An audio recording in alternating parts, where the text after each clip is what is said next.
right? So I just want to kind of go through, we started this journey back in 2021. So we're have a 5-year plan. We're in year 4 this year, next year will be year 5. So I'm going to revisit what our mission was when we started this whole thing, right? So we spent a lot of time with the ILIA. We said, what are your concerns? What are you worried about? And these are kind of the issues that we came up with. Nutrient and pollutant sources to Indian Lake. We were worried about water quality. Potential for these harmful algal blooms, we were concerned about those. Aquatic vegetation extent and abundance, there was a lot of problems with the vegetation. They were invasive species, which can be really recreationally inhibiting, so we wanted to do those. And then there were some other issues that were talked about that we didn't really know if we would have time in this first 5-year cycle, because we can't address everything. Muck was a lot of the discussion about the lake. Introduction and management of invasive species. How do we protect the lake from other additional invasive species? Fishery management was a big part of that. And then the lake outlet and associated potential flooding. There was some talk about flooding downstream. And Jeff probably knows more about that than I do. But we really were focusing on those first 3. So we said, what are we going to do in this first 5-year plan through 2027? We're going to focus on reducing the Eurasian water milfoil and curly leaf pondweed frequencies. We would try to do that through a whole lake fluoridone treatment, which we did do. We would maintain aquatic vegetation to support the recreational uses. This is the harvester. How do we keep dock areas clear? How do we keep channels open so people can move around while not undoing the work that we did? So you're going to have to avoid any milfoil whatsoever when you do the harvesting, because we don't want to fragment it and spread it. And then assess and reduce, if necessary, nutrient loading. We have a lot of talks about the man drain. I'm going to show you what I know about the man drain as of today. And then what do we do about these harmful algal blooms? Do we have a system or a program? How do we identify them? What do we do if we see them, and going through kind of this assessment plan? So we'll talk about that a little bit too. Okay.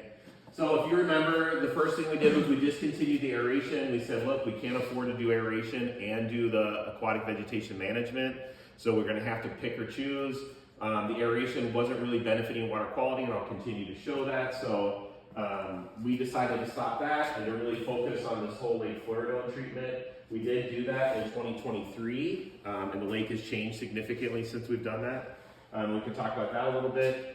Purchase equipment, we started monitoring the man drain. I'll go through the results of that study here today. And then we started talking about what does a harmful algal bloom strategy look like on this lake? What are we doing for that? How do we go about that? And then continuing monitoring aquatic plant water quality, so we have good baseline data. Right, we talked about statistical sampling, if you remember last time. They were doing 3 samples a year, May, July, and September. Well, you were on the fringes of the growing season. June 1 through September 30th is really the growing season. So we said we're going to do 5 samples. We're going to do once a month in that 5 seasons so that we can compare year to year and be consistent with really characterizing that growing season. So let's start with plants. In May of 2022, we treated 155 acres with dicot. We had to come back later in the fall and treat it with dicot and Priscillacort and the nearshore areas, and that cost you about $32,000. We did that while we were getting all the permitting together and getting Eagle on board. They don't like doing whole lake fluoridone treatments because it will nick the native population, so we had to convince them. So we spent some time working with them, getting all the data that we needed. We got approval, and May 4th of 2023, we started the whole lake fluoridone treatment. But there were some concerns. We heard a lot, we did some genetic testing, if you remember, because some of it might be resistant to fluoridone. So we thought maybe 25% might be resistant, and we'd have to go through and follow that up with some spot treatments using a different product like Priscillacort. Okay, and then we were also worried about harmful algal blooms. When you do a whole lake treatment like that, sometimes the water quality is poorer for a year or two afterwards, and we were wondering how the lake might respond. So we had to balance kind of some of these things that were going on out there. I'll show you how that all turned out. And then in May of 2024, after the fluoridone treatment, we did have to go back out and treat another 140 acres for curly leaf pondweed. I'll tell you why that is, because curly leaf is very stubborn. It had been out of control in the lake for quite some time, and so I think you have a really high turion density in the sediments, and those turions are the reproductive mechanism for curly leaf. Right, so what we're trying to do now is get all the curly leaf down before turion production, so that those sediments will start starving them out. No new turions. They sprout, kill them, sprout, and over time that should go down. Okay, so that's what we're trying to do with that, and we'll talk about that here in a minute. So again, this was our plan. Our option 2 is what we selected. We would do the whole lake fluoridome. The risk of this high proportion of resistant genotypes, select for resistant population, and then that starry stonewort, if you remember, is another new invasive that you have. We were afraid if we opened up big spots in the plant community, starry stonewort would take that over, and then we'd be trading one problem for the other one. All right. Oops.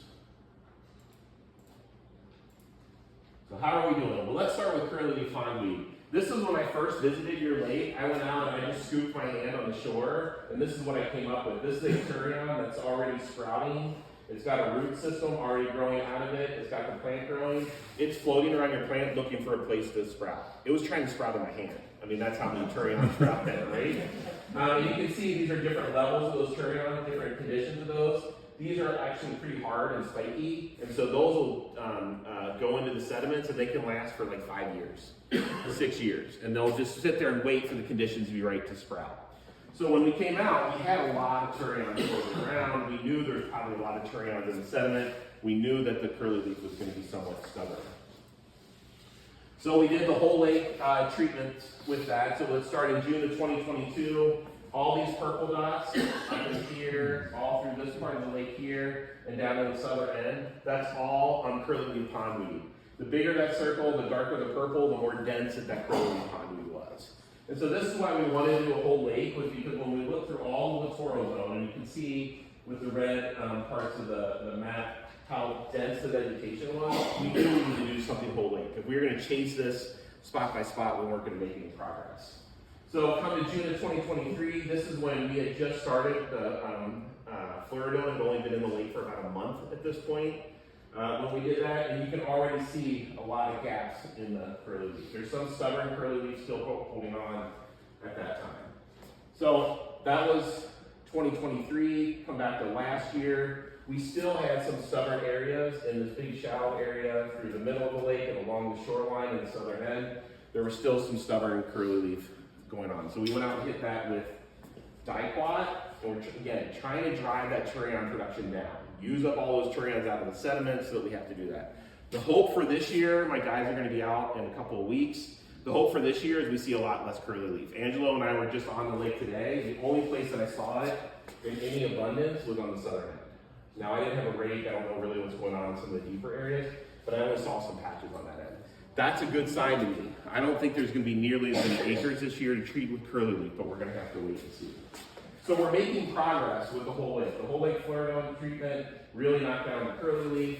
Now we're just going out and trying to spot treat it. We want these polygons that you see here to get smaller and smaller. They're never going to go away. We can't eradicate it. It's just too hard. It's too stubborn. It's too good at reproducing. And this is, Angelo did send me a picture of Eurasian water milfoil and curly leaf from spring of this year. So we know they're coming back in those areas that are coming in there. So again, if we look at what we did in treatment in May, we came out a few weeks later in June, and you can see almost all those purple dots are gone. There's just a little spot here, a little spot here.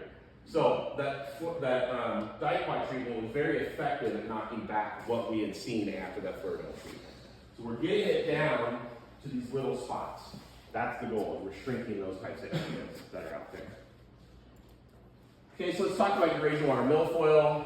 Eurasian water milfoil and curly leaf were co-varying, meaning that they were growing together. They do really well. What happens is curly leaf grows and then dies in June, and Eurasian stays like kind of waiting, and as soon as it dies in June, it takes over all that area.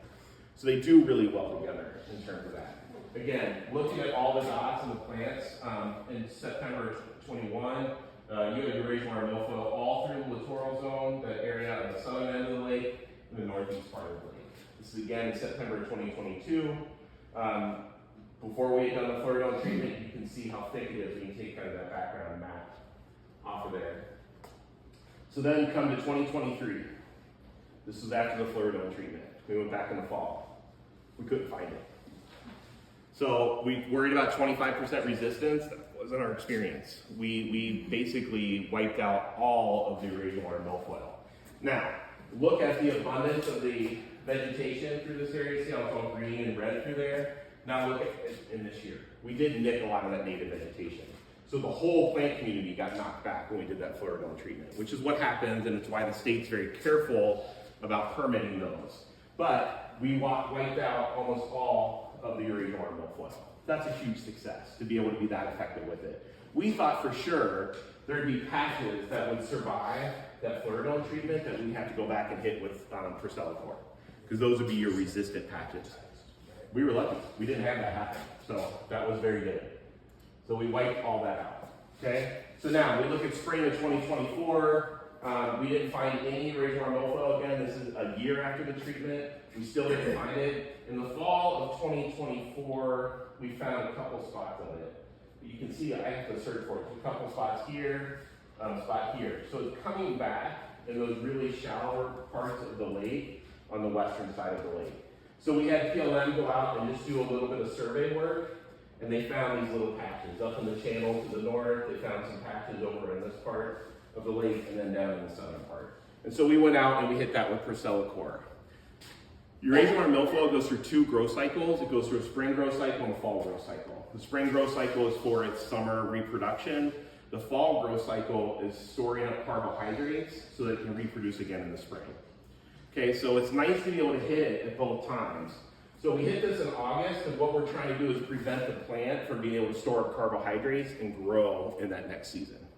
Okay, so we're always going to be looking at, do we hit it in the spring? Do we hit it in the fall? How do we manage those 2 things? So, again, Eurasian water milfoil, considering it had covered almost 60-some% of your lake littoral area, and now it's at like 2%, that's a huge win from fluoridone treatment. So it's responded very well.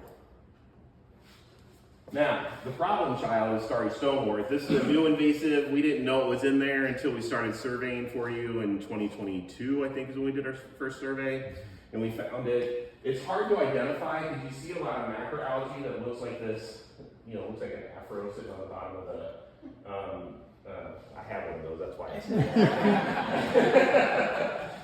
but it grows in these big kind of bushy colonies, and the only way to identify it is if you see these bovules that are on there, these globules that are on there. Otherwise, it could be another macroalgae. It can be something like Cara or some of the other ones that are out there.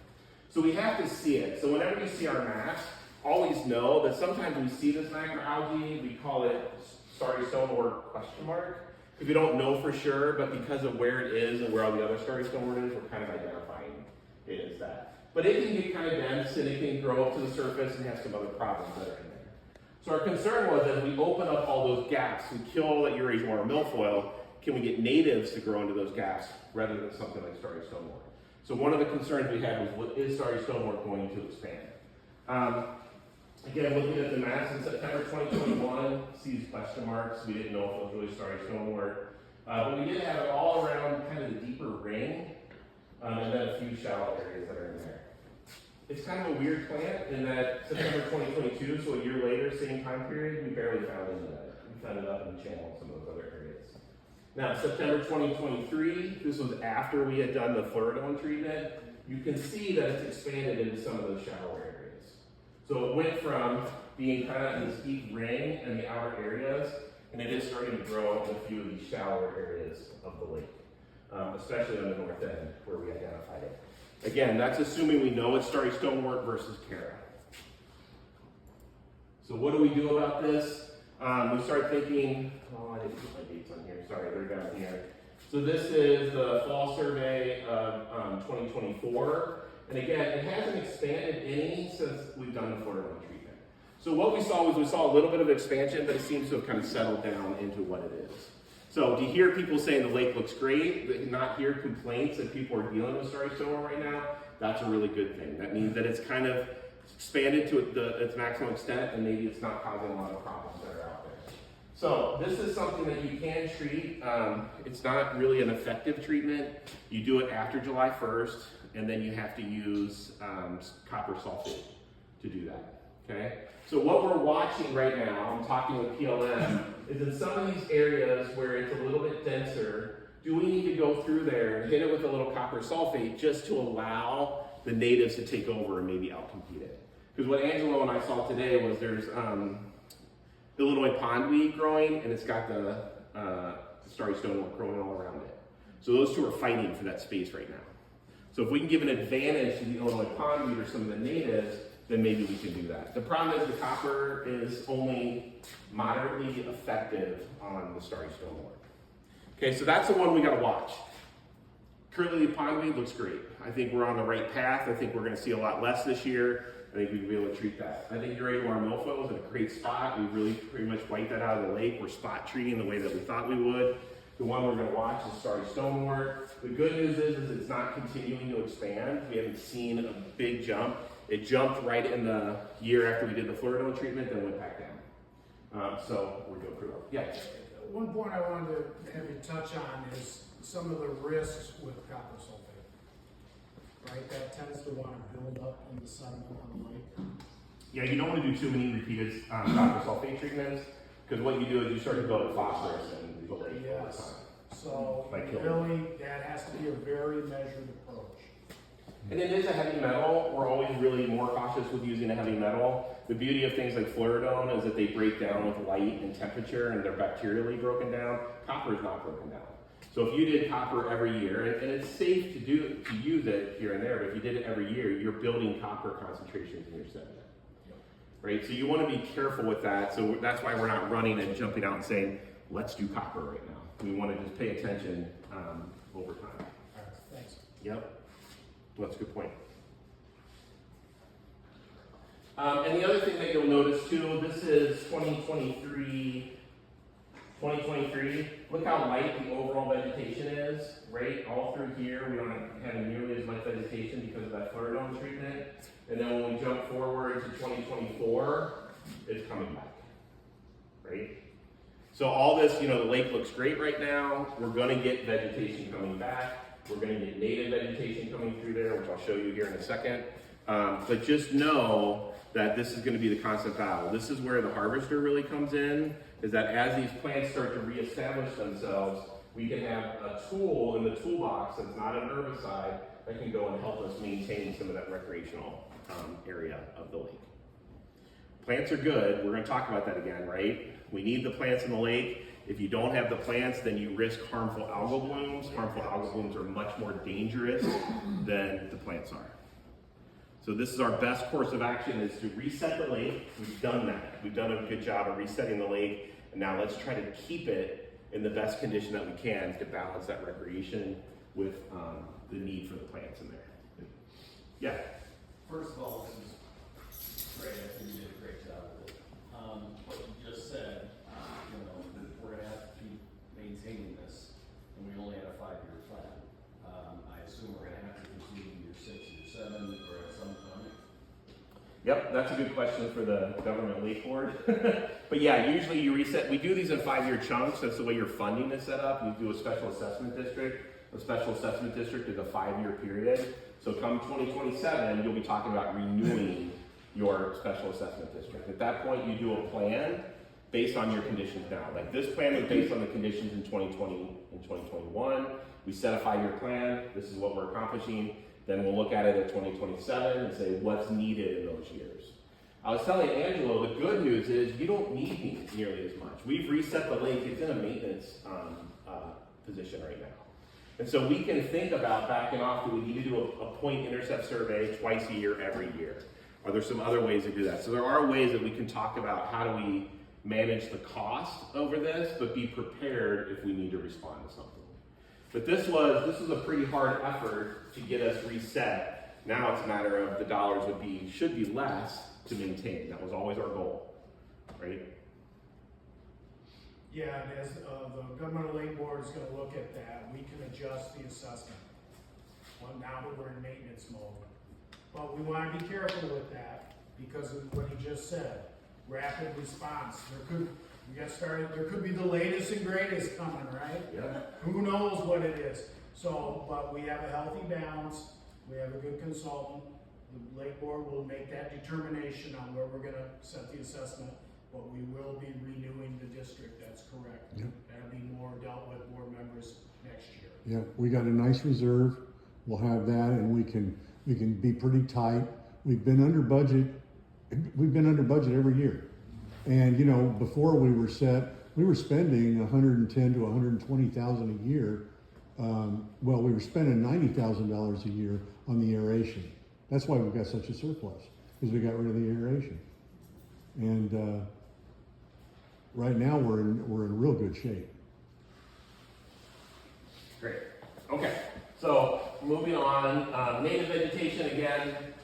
Looking at what happened after 2023, we can see, all the red spots are some growth in native vegetation, but mostly we knocked back a lot of that vegetation is coming back. The good news is what I see is Illinois pondweed. Illinois pondweed, I know some of you in the north end probably don't love Illinois pondweed. In shallower area, it can be problematic. In general, it doesn't take up as much of the volume of a water column, meaning that it doesn't grow really tall. So in some of these deeper areas, if this is all Illinois pondweed, it's only going to grow a third of that water volume and you can boat over top of it, right? I call that a recreational biovolume over there too. So this is good. We talked about gardening your lake, right? This is what we're trying to do, is can we get species in here that still benefit the lake, but also allow us to recreate easier than some of the others. Illinois pondweed's the first one down, isn't it? Isn't it the first vegetation that goes down? I don't know. Yeah, that's a I good thought you question. told me that once. That might be. Yeah, okay. Yep. It just doesn't grow as tall, so we like that one.